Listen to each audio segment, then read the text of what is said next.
These are the solutions to the 2018 linear functions test. So let's get stuck into it. So question 1 looked at this linear equation here, y equals negative x take 4, and we needed to justify that this point is on the line. So what we can do is sub this point into this. So we're just going to say negative 3, which is the y value, and negative 1 is the x value, equals negative 1 take 4, negative 3 equals negative 1 is 1 take 4, negative 3 equals negative 3. Now you really need a qualifier here to say what we're actually looking at here, or what have we justified. So because negative 3 equals negative 3, we're going to say therefore on the line. Okay, so you really need to write a statement saying what this is, otherwise all you're really saying is negative 3 is the same as negative 3. What are you trying to show? Okay, so it's really important that if we are justifying, we say what we mean here. Okay, what are the coordinates? So many students did this correctly but didn't state them as a coordinate pair or an ordered pair, that is an x value and a y value. So let's go through it. The X intercept occurs when y equals 0, so we're going to sub 0, negative x take 4, then we've got negative x equals 4, x equals negative 4. Okay, so the x value of the coordinate pair will be negative 4, so we're going to write negative 4, and that occurs when y is equal to 0. So for the 1 mark there, you needed to supply that as coordinates. If you didn't, you're not answering the question.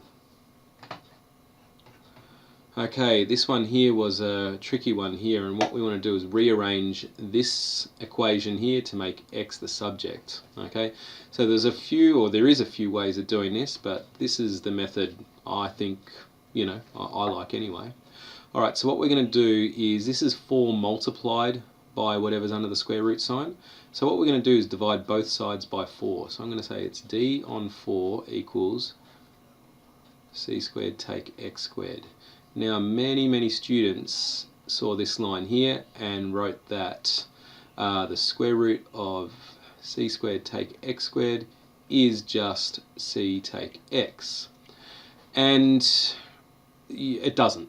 Okay, in short, it doesn't equal. Okay, but how to sort of think about that one here? Well, what I would think of is something like, let's just say 3 squared take away 2 squared is the same as, if you are thinking that this is true, then you're saying that this is the same as 3 take away 2, which is equal to 1. Right, now if we evaluate what's under the square root sign, it's 9 take away 4, so square root of 9 take away 4, square root of 5, and the square root of 5 is not the same as 1, obviously. Okay, so what are we going to do? At this point, what we'll do is we'll square both sides. Okay, so I'm going to square this side to get rid of the square root sign, and I'm going to square this side here. So I've got d squared on 16 equals c squared take away x squared. Alright, now I need to make x a subject, so I'm going to subtract c squared from both sides, and I'm going to leave this as negative x squared equals, what are we doing, d squared on 16, take away c squared. Now I'm going to divide by negative 1, so I've got x squared equals, no, I'm not going to do that. I'm going to flip those signs, so that's c squared take away d squared on 16. Now I'm going to square root this side and square root this side. Okay, and our answer here is x equals, now this is really important, it's plus or minus c squared take away d squared on 16, square root of all of that. Alright, so that's the key one there. Okay, and very few students got the plus minus. Now if you're thinking about it and you're wondering, well, what's going on here, let's just take a simpler case of x squared equals 25. Square root this side, square root this side, and a lot of you would say that x equals 5. Well, remember, when we square root something, we're looking for the number that when squared equals the number under the square root sign. Okay, and in this case it could be positive 5 or it could be negative 5. Okay, so when we square root something, the answer is plus or minus in this situation. Okay. Alright, so now what we're going to do is using the equation found in A, so this equation here, we're going to sub in D equals 4 and C equals 5. So x equals plus or minus the square root of C squared, which is 25, take away 4 squared, which is 16, 16 over 16 is 1. X equals plus or minus root 24. And we need to simplify those thirds. Okay, so x equals, what's that? Root 6 times 4, 2 root 6. Okay, so again, these need to be simplified. Okay, so zero tolerance for not simplifying those thirds. So every time you get something that looks like that, you want to check to see whether you can actually simplify it. Okay, over here what we're going to do to solve for the unknown, which is b in this case, is do the move called cross multiplying. Okay, so my next line on this is I'm going to multiply this side by 4 and this side by 4, this side by 7 and this side by 7. Okay, the net effect is this happens. 4 brackets 4b take 11 equals 7 brackets b plus 4. Now what we're going to do is expand, so we've got 16b take 44 equals 7b plus 28. Alright, now we're going to get the b's over on the LHS and the constants over on the right hand side. So that will be 9b over this side, and 28 and 44 is 54, 64, 72. Okay, we're going to divide by 9, divide by 9. Many students left that as 72 on 9. Think about it. How many times does 9 go into 74? 72, 9 8s are 72, so B equals 8. Okay. Alright, this one here, don't be tricked into 4 take away 3 is 1. This is 4 subtract all of this. Okay, so that was a move I saw a bit of. So what we're going to do is expand this. So we've got 4 take 12a take 15 equals 35 take 20a. Alright, now what we're going to do is get the a's together and the constants together. Let's just collect up these here, which is 4 added to negative 15. So we've got negative 12a take 11 equals 35 take 20a. Now we've got add 20 to both sides, which gives us 8a, add 11 to both sides, which gives us 44. We're going to divide by 8, a equals 44 on 8, which is 22 on 4, 44 on 8, 22 on 4, hang on one sec. Okay, I see my mistake. I'm going to add 11 to both sides, and this should be 46. Okay, so that was 46 on 8, which is 23 on 4, and that was as simplified as we were going to get that one. Okay, over here we've got a simultaneous equation, so I'm just going to use the substitution method. So I'm going to rewrite, so this is equation 1, this is equation 2. I'm going to sub equation 1 into equation 2. So rewriting equation 2 with y substituted for this gives us 2x plus 3x, where am I? 2x plus 3x take 2 equals 3. Alright, that means 5x take 2 equals 3, 5x equals 5, adding 2 to both sides, and divide by 5, x equals 1. A lot of you guys stopped here. And so what you needed to do is make sure that the solution to a simultaneous equation is a value for x and y, or a coordinate. Okay, so what we needed to do was sub x equals 1 into one of these. I'm going to sub it into 1, and so that's 3 times 1 is 3, 3 take away 2 is 1, so it's y equals 1. And you don't have to, but I like to write it as a coordinate pair. Alright, Jessie and Rosie sit a maths test. Rosie's mark is 3 more than twice Jessie's mark. The sum of their marks is 27. So there's a few ways of doing this one here. Many of you set up a pair of simultaneous, so that's certainly one method, but probably the easier way is just to write it in the form of one variable. So let x equal Jessie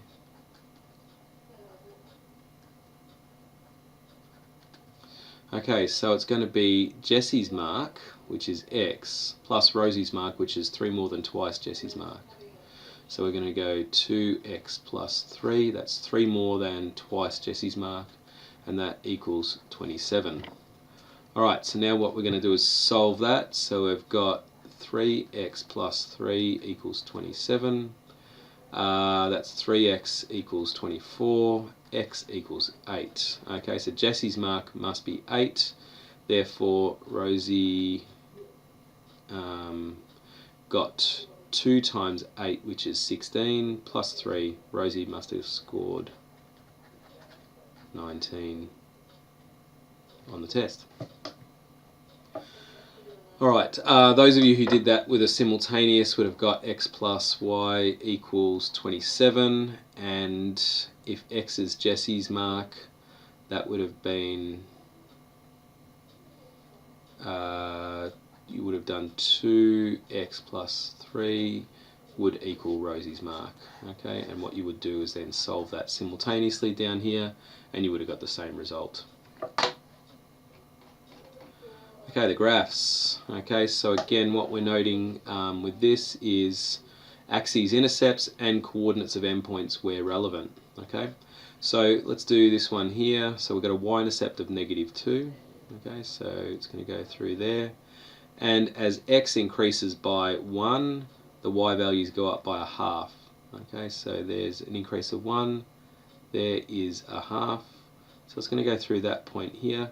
Because it asks for the axes intercepts though, what we're going to do is down here we'll just do a little bit of working to find out the x-intercept, which occurs when y is 0. So we go 0 equals x on 2, take 2. We're going to add 2 to both sides. X on 2 equals 2, x equals 4. So that's that value there, and we're going to draw a line. I can't do these with these styluses, but I'm going to go through there and through there.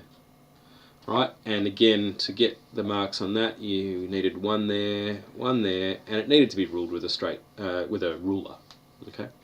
All right, let's do this one here, and what I'm noting is it's only true for the values of x less than 4. So what I'm going to do is sub in the endpoint. I'm going to sub in x equals 4. Okay. So I've got 4 plus 2y equals 4. 2y equals 0. Y equals 0. Okay, so that happens there when x is 4, y is 0. So that's my endpoint here. Now just note I'm going to open circle this because it says for all the values of x less than 4, so we don't include 4 in that one. Now what's the y-intercept? Well, let's just check it out. We've got 2y equals negative x plus 4, and all I'm doing is getting this into y equals mx plus c form. That means y is negative x on 2 plus 2. So the y-intercept is going to be 2. That's it there. We're going to draw our line running from there through that point and back that way. And so that's our point to 0. Let's mark these coordinates in for 0 and -2. 0, -2. Okay. So the midpoint of this line, which wasn't done particularly well, you guys struggled a bit with the fractions. So it's the average of the x values, so it's 9 on 2 plus 2 to get the x values. So we've added them together and divided by 2, and it's the average of the y values, which is 2 plus 8, which is 10 on 2. Now, this fraction here is 9 on 2 plus 2, which is the same as 9 on 2 plus 4 on 2 on 2, and 10 on 2, that's easy, that's 5. So that's 13 on 2 on 2, and that's 5. Now 13 on 2 divided by 2 is just this, 13 on 2 divided by 2. When you divide by a number, it's the same as multiplying by its reciprocal, which is 13 on 2 times 1 over 2, which is 13 on 4. So the x value should be 13 on 4, and the y value is 5. Alright, the equation of the hybrid function. Okay, so most students were able to see that the a value here was part of this part of the hybrid function. So it's where it begins, which is 0. So A was equal to 0. B was this part of it here, which is the line y equals 2. So B is the value 2 for all of those. C is where this line here, the one with 0 gradient, finishes, and that is C equals 4.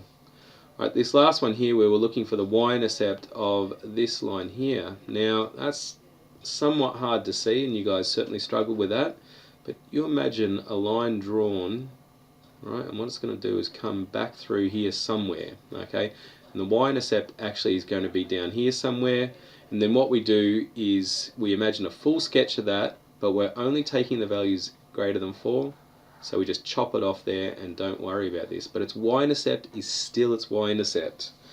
Alright, so how do we get that y-intercept? Well, it's pretty easy. What we do is we go y equals x on 3 plus d, and we sub in a point, in which case we know that this is 4, 2 is a point on the line. That's that point there. So we're going to go 2 equals 4 on 3 plus d. That is 2 take away 4/3 equals d, and that is, what's it going to be? D equals 6 on 3, I'm just converting that to a fraction, take away 4 on 3, d equals 2/3, and that, even by my dodgy line here, looks like it's a roundabout right. So our d value should be 2 on 3. Alright, the multi-choice. Okay, so which of the following is true for the line? Well, we're talking about gradients and y-intercepts, so let's get it into y equals mx plus c form. The gradient is -2, the y-intercept is 5, answer's D. Which of the following lines are parallel? For parallel lines, they have the same gradient, so one of these has the same gradient. The answer is this one here. Now y, well, it's y take 2x equals 4. That's the same as y equals 2x plus 4. Gradient of 2 must mean they're parallel. Alright, this one here you guys struggled with because you didn't read the question properly. That says the range. Okay, what we're talking about here is not the x values, okay, not the domain of the x values, which is x greater than 0. Okay, so what we're talking about is the y values. So let's quickly imagine what the function looks like. Negative 3x on 2, okay, means that we're starting at the origin here, because the y-intercept is the origin, and we've got a negative gradient, like so. So that's what it looks like for all the values of x greater than 0. So that means basically the y values this can produce is negative infinity, that's all the way, you know, just keep producing y values all the way down here, all the way up to 0 and including it, because, sorry, not and including it, and that should be a fill dot, because it's for all the values of x greater than 0. Okay, no, it's not filled, it's unfilled. What am I talking about? Alright, so that should have a hollow circle in there. So that's going to be all the way up to 0 but not including it, so we're going to go 0, and that's our range of values that are true, and so our answer is D there. Alright, this one here you had to solve the simultaneous equations, and this is the first probably question I would go to the calculator on, so I'm going to go into main, let's get rid of all this.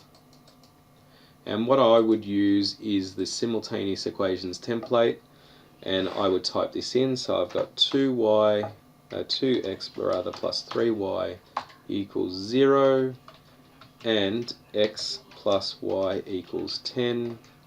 Maybe you think it's faster to do this by hand, in which case do it. Alright, so x is 30, y is negative 20, and which of them is true? It is this one here, because 30 subtract negative 20 equals 50. 30 subtract a negative is a positive, 50 equals 50. So that's the only one that's true, and you'd find that each one of these would be false. Okay, state the value of x when y equals 4 for the following hybrid function. So what we're imagining is, I want to know when the value of the hybrid function is 4.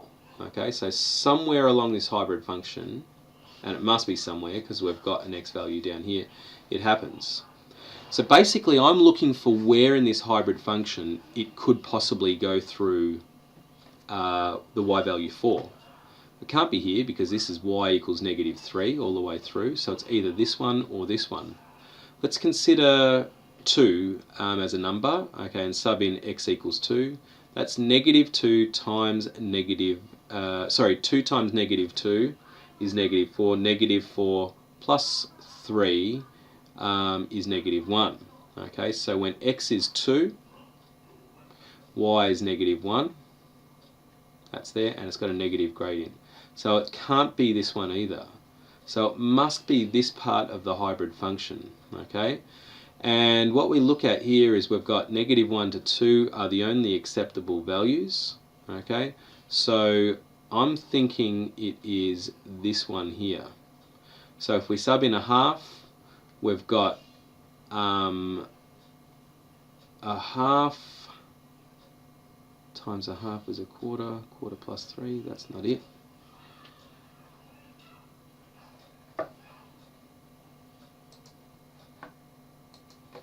Alright, yeah, back at you. Just had to quickly check that one. No, this is the answer here. X equals 2 because 2 times a half is 1, 1 plus 3 is 4, and that's within the acceptable values of the domain there. So x equals 2. Alright, this one here, certainly a couple of ways of doing this. Okay, what I know is, well, we've got a couple of options here to do this one. What we could do basically is work out what the gradient of this line here is. Okay, and then work out the y-intercept. Okay, and then use this point here to calculate the gradient of this line, and the y-intercept is going to be, you know, +5 or +2. Okay, so let's have a look at this one here, and we're going to calculate the gradient of this line here. So it's -1, 2, and -3, -4. So as x increases by 1, to complete the pattern 6, 3, it's going to be -1. Okay, so our gradient here in this case is, what is it? It's going to be 3. So y equals 3x. Now if I continue this pattern, it's going to be 0, 5, 3x plus 5. Okay, so that's the equation of that line there. So that means that this point here must be +5. So we've got 0, 5 as that one there. Now what I need to do is, well, I can get rid of those ones there. And I've got 3 negative gradients over here. Okay, so it could be any of these so far. So we just need to grab the gradient of this line here. So I've got 0, 5 as my first coordinate and 5, -1 as my second coordinate. Let's look at the change in y values. -1 take 5 is -6. All over 5 take away 0, -5 on 6. There we go, a winner. -6 on 5, I think I said 5 on 6. Alright, this question here again wasn't done particularly well. The angle theta from the positive direction of the x-axis to the line perpendicular. So that's the really important thing that a lot of people didn't do, is look at the line perpendicular of this. Okay, so if we've got a line there with a gradient -3, so let's just say that this is the line here. Okay, and I know it goes through +4, but I'm just going to draw the angle. Okay, what's going to happen, the perpendicular line will go like that, and so what it's going to do is produce a rather small angle there. Okay, so I'm suspecting even from the get-go that the answer is going to be 18. Anyway, let's work out the gradient of this line here. So this line here has a gradient of -3. So the gradient of the second line must be the negative inverse of this, which is 1/3. And what we'll do is jump over here on the calc just to confirm. We'll go trig, and we're going to do the tan of 1/3, ensuring we're in degrees mode.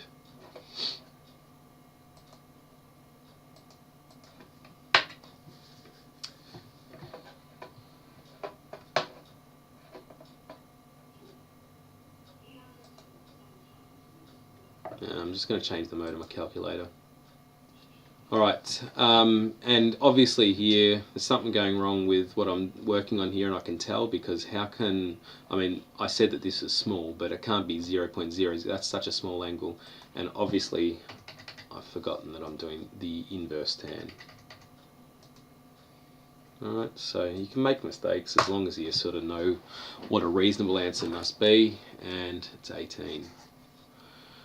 Okay, so on to this section here, okay, and what we're looking at here is diagram shows a main highway through a country town. The section of this highway running between a petrol station can be considered a straight line, so this is a straight line here.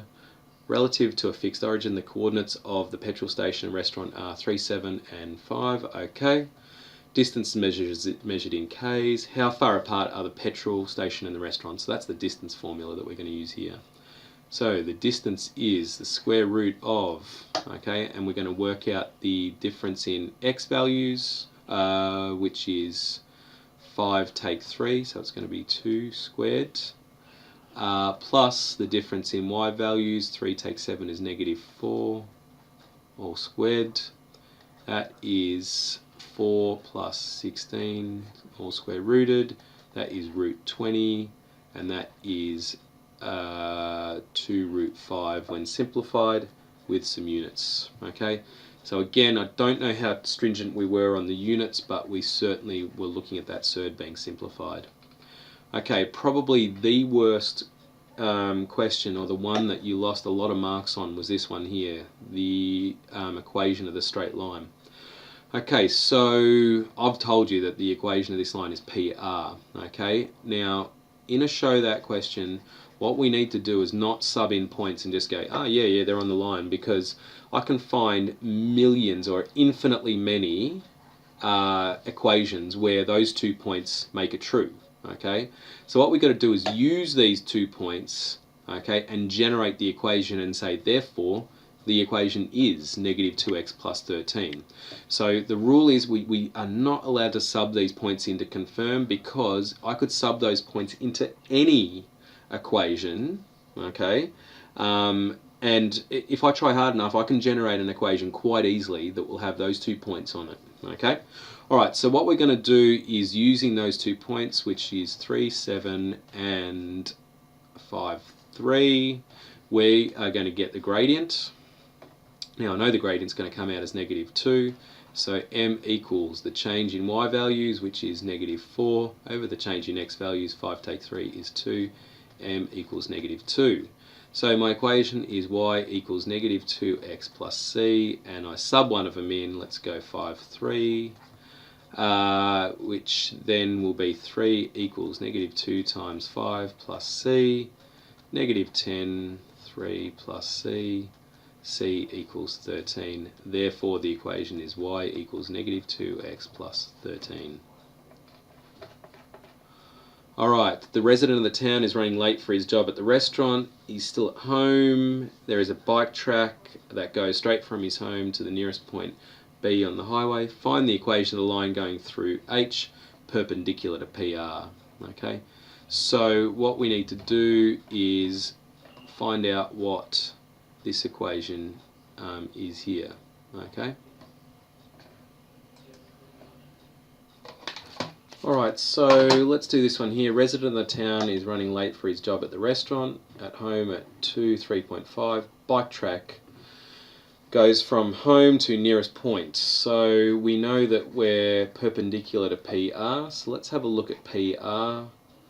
Okay, we've been told that this equation is -2x plus 13. So what I know about the line H perpendicular to it, if m1 equals -2, then the gradient of this line will be the negative reciprocal of that, which is a half. So it's going to look like this, y equals a half x plus c. Now we just need to sub a point in, which is this point here. So we're going to go 3.5 equals a half times 2 plus c. 3.5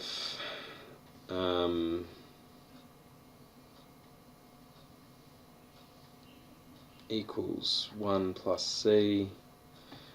C equals 2.5 or 5 on 2, and therefore our line is y equals a half x plus 5 on 2.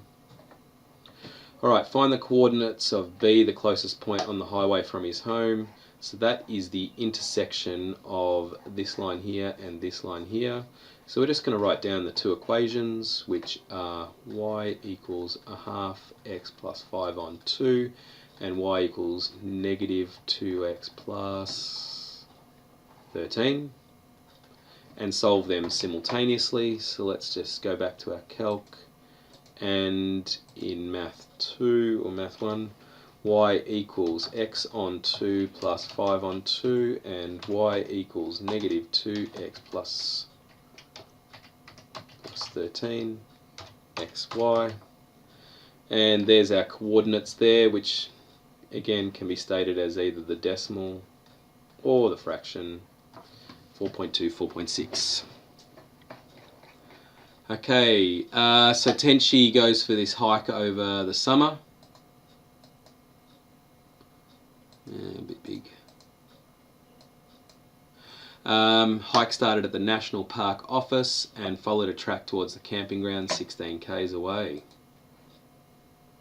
The distance time graph below shows his distance from the National Park office, DKs, after T hours of hiking. Okay, so it took 7 hours. So basically what I'm looking at is first 2 hours hikes 10 k's, obviously has a bit of a rest there, between there, and then hikes another 6 k's from there to there. Okay. So his average speed in k's per hour during the first 2 hours, so you just need to be aware that speed is the distance over the time. The distance covered in the first 2 hours is 10, so we've got 10 on the time it takes to do it, which is 2 hours, and that is 5 kilometers per hour. Alright, so what we're after is the equation between 3 and 7 in this form here, which is from 3 to 7, so we're after the equation of this line here. So let's state the coordinates that are on the line. It is 310 and 716.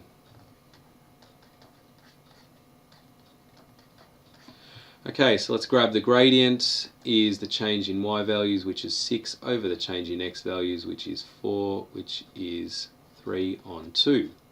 So it's not y, it's d equals 3 on 2t plus b, and we're going to sub one of the points in. Let's sub 310.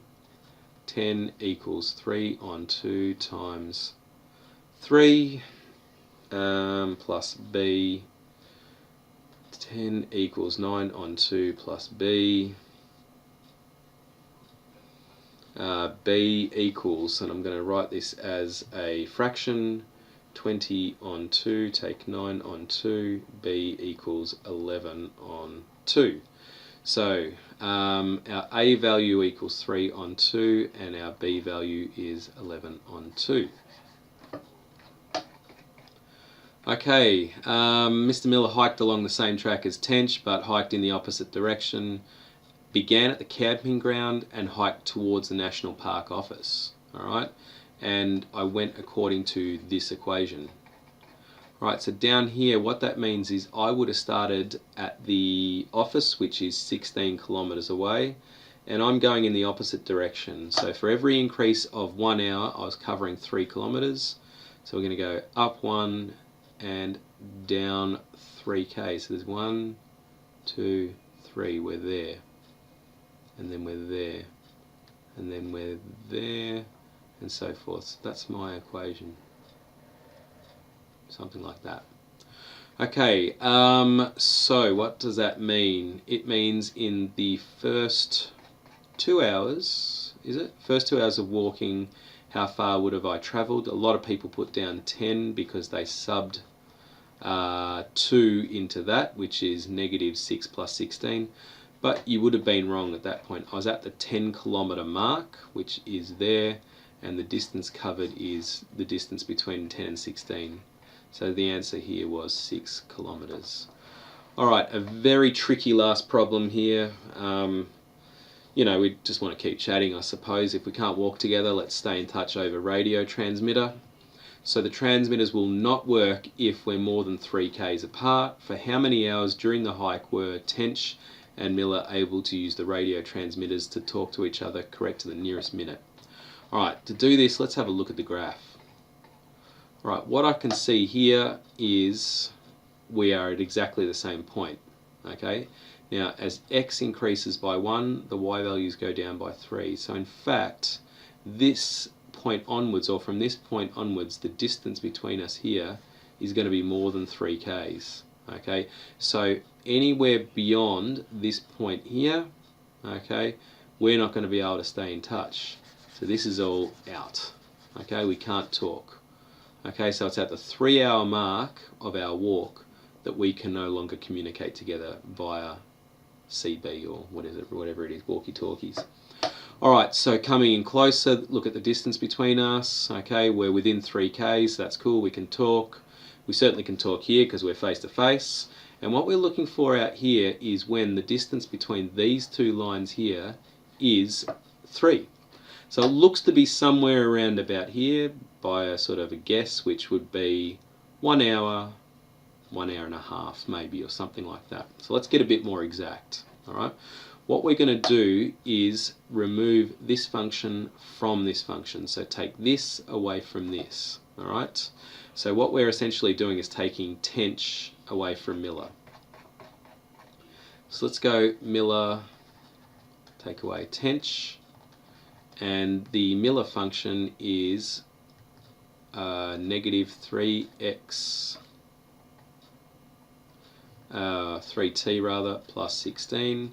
Subtract Tench, which was this line here, okay, which is the line y equals 5x. So subtract 5t, and we're looking for when that is equal to 3. So at what point is that equal to 3? Okay, so now what we're going to do is, we've got negative 8t plus 16 equals 3, negative 8t equals negative 13, t equals 13 on 8. So that's when time is 13 on 8. Now let's work out exactly what 13 on 8 is in terms of an hour.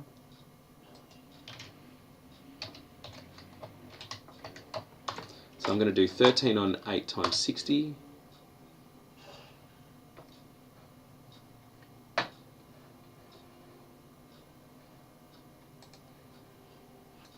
Okay, so after 97.5 minutes, or at the mark of 97.5 minutes, or 1 hour and what is it, 37.5 minutes, we would come into range. Okay, we would be within, so 1 hour and a half roughly, we're going to be within 3 kilometers. Okay, now it's from that point to there, so it's basically, if I subtract the 2, which is 3 hours, take away this value I found here, we're going to get the exact amount of time. Alright, so let's go 180, which is 3 hours, take away 97.5, and that gives us 82.5 minutes.